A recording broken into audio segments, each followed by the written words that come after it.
Hello viewers, welcome to Samik's Adorable Cooks.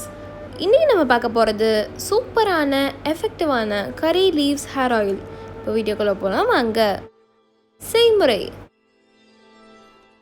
இந்த கருவேப்பிலை என்ன செய்கிறதுக்கு ஃபஸ்ட்டு கொஞ்சம் கருவேப்பிலை எடுத்து வச்சுருக்காங்க. இப்போ இதை நம்ம பொடி பண்ணி எடுத்துக்கலாம். இதை நான் ஏற்கனவே வாஷ் பண்ணி ட்ரை பண்ணி வச்சுட்டேன். நெக்ஸ்ட்டு நான் 1 லிட்டர் தேங்காய் எண்ணெய், செக்கில் ஆட்டின தேங்காய் எண்ணெய் சூடு பண்ண வச்சுருக்கேன். நம்மளோட காட்டின கருவேப்பிலை பவுடர் பண்ணிவிட்டு 2 கப் எடுத்து வச்சுருக்காங்க. இதில் பார்த்தீங்கன்னா நம்ம எண்ணெய் நல்லா சூடாகிடுச்சு. இந்த ஸ்டேஜில் நீங்கள் அடுப்பை சிம்மில் வச்சுருங்க. நெக்ஸ்ட்டு 4 டேபிள் ஸ்பூன் வெந்தயம் எடுத்து அதை அந்த மாதிரி மிக்சியில் போட்டு அரைச்சி நல்லா பவுடர் பண்ணி வச்சுருக்கேன். ஸோ இந்த 3 இன்க்ரீடியன்ஸ் தாங்க நமக்கு தேவை. ஸோ இப்போ நம்ம அரைச்ச கருவேப்பிலை எடுத்து இது கொஞ்சம் கொஞ்சமாக சேர்த்து நல்லா மிக்ஸ் பண்ணிக்கோங்க. ஒரே நேரத்தில் மொத்தமாக அப்படியே சேர்த்துறாதீங்க, ஏன்னா அது பொங்கிருங்க ரொம்ப. ஸோ கொஞ்சம் கொஞ்சமாக சேர்த்து பார்த்து மிக்ஸ் பண்ணிக்கோங்க.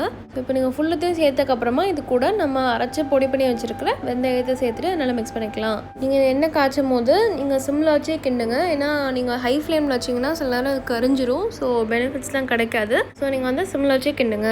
ஸோ நீங்கள் சிம்மில் வச்சே காய்ச்சிக்கோங்க.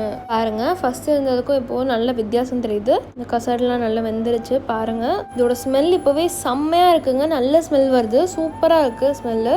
இது வடிகட்டிட்டு உங்கள்கிட்ட காட்டுறேன். இப்போ பாருங்கள், எண்ணெய் எவ்வளோ டார்க் கலரில் டார்க் க்ரீனாக இருக்குது பாருங்கள். பார்க்கறதுக்கும் சூப்பராக இருக்குது. ஸ்மெல் உண்மையிலே செம்மையாக இருக்குங்க. நம்ம கருவேப்பிலையோட பெனிஃபிட்ஸ் என்னன்னு நமக்கே தெரியும். வெந்தயமும் ஹேர் க்ரோத்தை நல்லா ஃபாஸ்ட்டாக்கும். ஸோ இந்த ஹேர் ஆயில் நம்மளோட ஹேர் க்ரோத்தை ஃபாஸ்ட்டாக்கும், அடர்த்தியாக கருகிற நீளமாக வளர வைக்கும். ஸோ இந்த கருவேப்பிலை எண்ணெயை நீங்களும் வீட்டில் மறக்காமல் ட்ரை பண்ணி பார்த்துட்டு கீழே கமெண்ட் செக்ஷனில் கமெண்ட் பண்ணிவிடுங்க.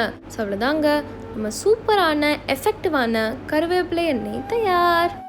தேங்க்ஸ் ஃபார் வாட்சிங். வீடியோக்கு மறக்காமல் லைக் பண்ணிடுங்க, ஷேர் பண்ணுங்கள், அப்புறம் கமெண்ட்டும் பண்ணுங்கள். இந்த சேனலுக்கு நீங்கள் சப்ஸ்கிரைப் பண்ணலாம், சப்ஸ்கிரைப் பண்ணிடுங்க. அப்படியே பக்கத்தில் இருக்க பெல் ஐகானை கிளிக் பண்ணிடுங்க. அப்போ தான் நான் போடுற புது புது வீடியோஸ் உங்களுக்கு நோட்டிஃபிகேஷனில் வரும். நன்றி.